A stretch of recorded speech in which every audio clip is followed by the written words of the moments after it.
Okay बेटा, लिख लिया होगा आप लोगों ने सिंपल हार्मोनिक मोशन की डेफिनेशन को। अब एक एग्जांपल डिस्कस कर लेते हैं ताकि हमें बेहतर अंदाज में सिंपल हार्मोनिक मोशन जब मास कनेक्टेड स्प्रिंग के अंदर एग्जीक्यूट कर रही होती है तो एट द एंड जो वाकई रिलेशन हमारे पास आ रहा होता है कि acceleration is directly proportional to -x, वो कैसे प्रूफ करना होगा। हमारे पास जो सवाल बनता है वो इस तरह से बनता है कि प्रूफ करके देते हैं, proof that the object attached to a horizontal spring execute simple harmonic motion. कहा गया कि साबित करके दो कि अगर कोई ऑब्जेक्ट अटैच्ड हो यानी कनेक्ट हो हॉरिजॉन्टल स्प्रिंग के साथ तो वो जो ऑब्जेक्ट होगा कनेक्ट टू द स्प्रिंग वो एग्जीक्यूट करेगा यानी वो परफॉर्म करेगा सिंपल हार्मोनिक मोशन को।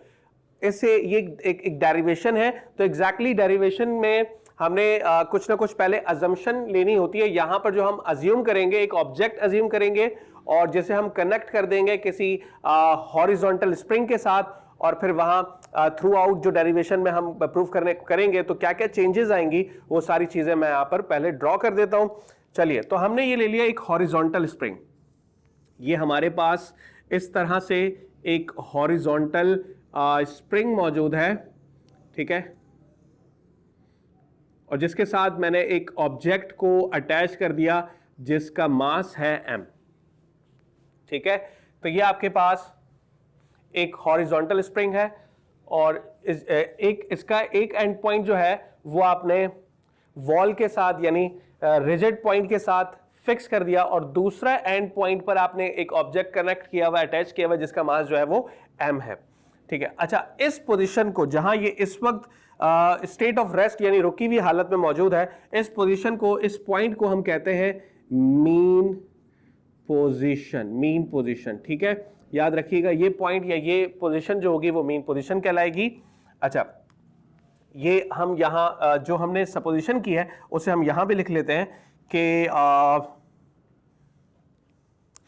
हमने एक ऑब्जेक्ट सपोज किया, consider an object of mass m, ठीक है। हमने एक ऑब्जेक्ट सपोज कर लिया जिसका मास जो है वो क्या होगा, m होगा, और उसे हमने अटैच कर दिया है which is attached to the horizontal spring, अच्छा, इस ऑब्जेक्ट जिसका मास m है उसे हमने हॉरिजॉन्टल स्प्रिंग के साथ अटैच कर दिया है, attach to the horizontal spring. अब क्या होगा, जैसे ही हम फोर्स अप्लाई करेंगे, if we apply the force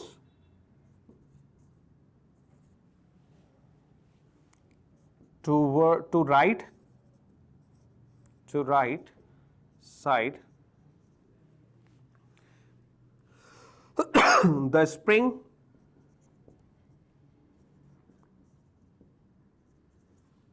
will stretched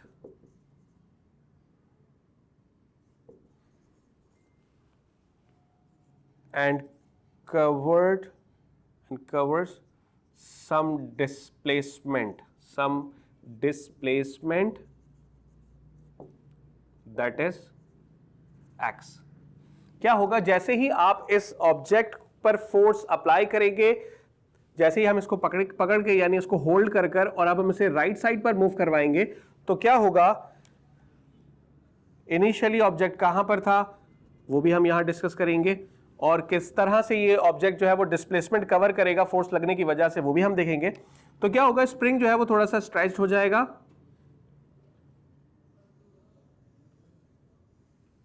spring stretched होकर एक नई पोजीशन इख्तियार करेगा जिसे हमने यहां पर शो किया हुआ है।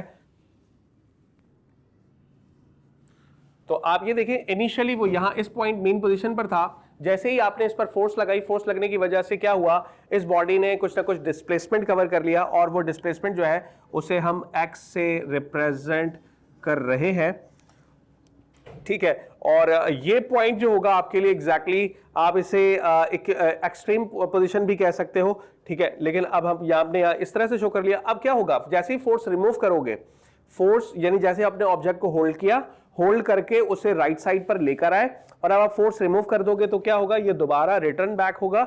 रिटर्न बैक होगा तो ये अपने अंदर एक फोर्स को रीस्टोर कर लेगा। ये फोर्स जो इसके अंदर रीस्टोर हो जाएगी, इस फोर्स को रीस्टोर होने वाली फोर्स की जो डायरेक्शन होगी वो टुवर्ड्स द मीन पोजीशन होगी, और इस दौरान फोर्स का जो चार्ज साइन आएगा वो नेगेटिव आएगा। वो सब इंशाल्लाह हम डेरिवेशन के अंदर पढ़ेंगे। फिलहाल यहां पर उम्मीद है कि आप लोगों को ये कॉन्सेप्ट क्लियर हो गया होगा। अच्छा, अगर ये दोबारा मीन पोजीशन की जानिब आता है तो जितना उसे आपने राइट साइड पर मूव कराया था उतना ही ये कंप्रेस होकर लेफ्ट साइड पे भी डिस्प्लेसमेंट कवर करेगा। वो भी हम यहां डायग्राम में शो कर लेते हैं, क्या चेंजेस आएंगी।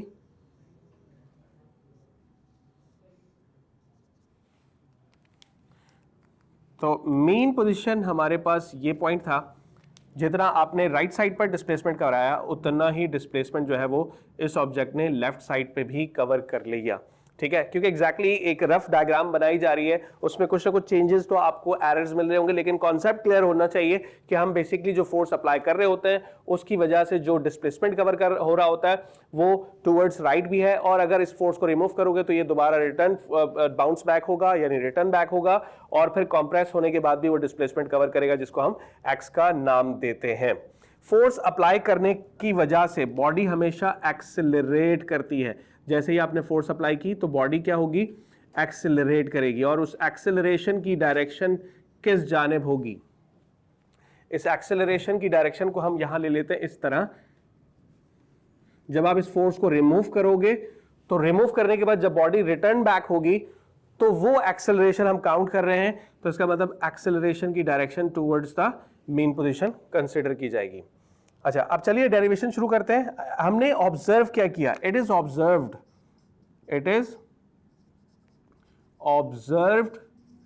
दैट, हमने ऑब्जर्व किया कि हम जितनी फोर्स अप्लाई करेंगे बॉडी उतना ही डिस्प्लेसमेंट कवर करेगी।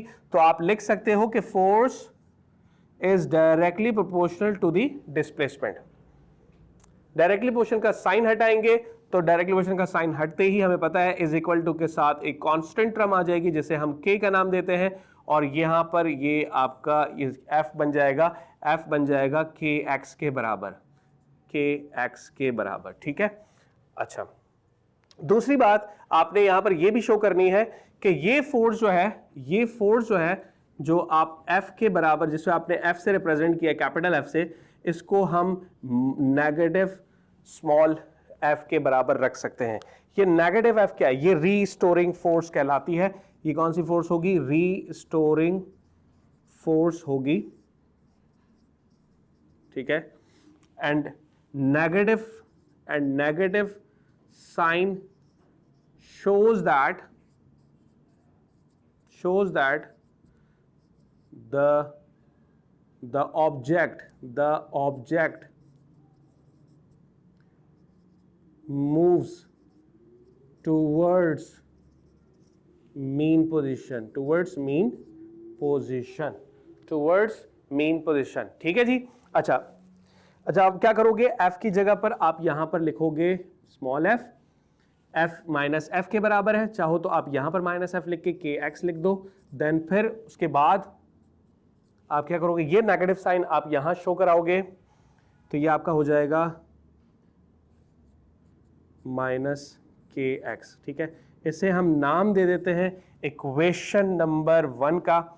इसे हम नाम दे देते हैं, यहां पर मैं यहां ऊपर लिख रहा हूं ताकि आप लोगों को वाज़ेह नजर आए। ये आपके पास इक्वेशन नंबर 1 आ गई, ये आपके पास इक्वेशन नंबर 1 आ गई, ठीक है। अच्छा, अब हम क्या करने वाले हैं, अब हम इस डेरिवेशन को आगे कंटिन्यू करते हैं, ठीक है।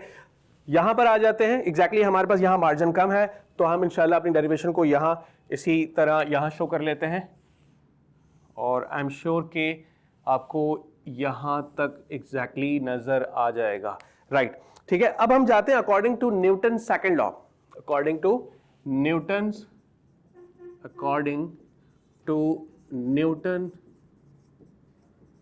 Second law. Newton second law हमें क्या बताता है? न्यूटन सेकंड लॉ ये बताता है कि जब आप किसी बॉडी पर फोर्स लगाते हो तो बॉडी एक्सेलरेट होती है, और वो फोर्स जब डायरेक्टली मोशन का साइन हटाते हैं तो हमारे पास एट द एंड जो रिलेशन बनता है वो बनता है फोर्स का F is equal to ma। According to Newton second law हम लिख सकते हैं कि फोर्स हमारे पास जो है वो किसके बराबर हो गई? फोर्स हमारे पास बराबर हो गई ma के, ठीक है। और इसे आप नाम दे दोगे इक्वेशन 2 का, ठीक है, इक्वेशन 2 का। अब आप गौर करें, यहां माइनस के एक्स जो है वो स्मॉल एफ यानी एफ के बराबर है रिस्टोरिंग फोर्स के, और यहां एम ए जो है वो भी आपके पास एफ के बराबर है। तो इस तरह आप दोनों इक्वेशन को कंपैरिजन करवा के आप क्या कर सकते हो? दोनों इक्वेशन को कंपेयर करवा के, comparing equation 1 and equation 2, equation 1 और इक्वेशन 2 को कंपेयर कराने पर हमें जो रिजल्ट मिल रहा है वो क्या मिल रहा है कि ma जो है वो बराबर है, ma जो है वो बराबर है किसके? माइनस के एक्स के, माइनस के एक्स के, ठीक है। उसके बाद हम एक्सेलरेशन को यहीं पर रहने देंगे। मास क्योंकि यहाँ पर एक्सेलरेशन के साथ मल्टीप्लाई हो रहा है तो दूसरी जानिब जाके क्या हो जाएगा? डिवाइड हो जाएगा। तो ये आपका इस तरह से आ जाएगा, ठीक है।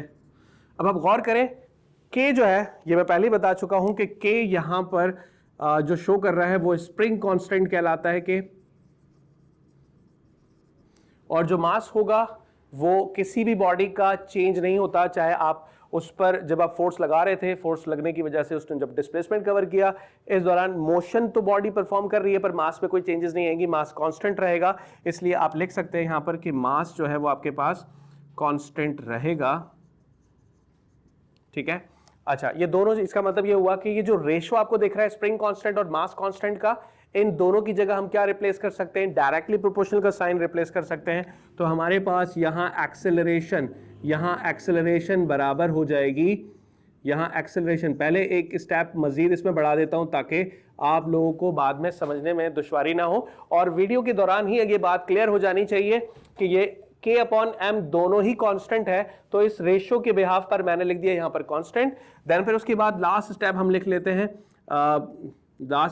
लेते हैं, इज इक्वल टू, यानी acceleration is directly proportional to minus x.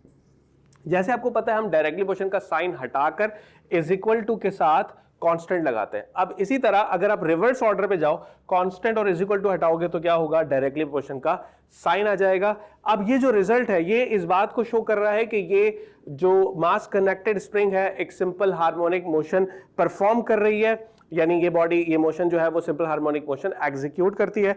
तो ये चाहो तो यहां आप लिख सकते हो, the above relation shows that the mass connected spring performs SHM यानी सिंपल हार्मोनिक मोशन, ठीक है। चलिए, उम्मीद है कि आप लोगों को ये कॉन्सेप्ट क्लियर हो गया होगा। मैं थोड़ा सा स्क्रीन से निकल कर भी आया हूं ताकि आप लोग इसका स्क्रीनशॉट ले लें और इसे रजिस्टर पर अपने पास कॉपी कर लें, ठीक है जी। चलिए, हमने आज की क्लास में क्या डिस्कस किया? हमने डिस्कस किया सिंपल हार्मोनिक मोशन की डेफिनेशन, फिर उसके बाद हमने उसकी एग्जांपल्स, और हम एक आध डेरिवेशन भी करके आ चुके हैं मास कनेक्टेड स्प्रिंग की, ताकि हमें ये मुकम्मल तौर पे आइडिया हो सके कि सिंपल हार्मोनिक मोशन की जो मैथमेटिकल डेरिवेशन थी, यानी डेफिनेशन थी acceleration direct proportional to minus x, वो किस तरह से किसी भी बॉडी के अंदर परफॉर्म होती है सिंपल हार्मोनिक मोशन, और एट द एंड वाकई रिलेशन जो है वो इस टाइप का आ रहा होता है जो सिंपल हार्मोनिक मोशन बताता है, ठीक है। चलिए, इसको नोट डाउन कर लीजिएगा। इंशाल्लाह हम नेक्स्ट वीडियो में इसी चैप्टर के नेक्स्ट टॉपिक का आगाज करेंगे इंशाल्लाह। तब तक के लिए अपना बहुत सारा ख्याल रखिएगा। Thank you so much. अल्लाह हाफ़िज़।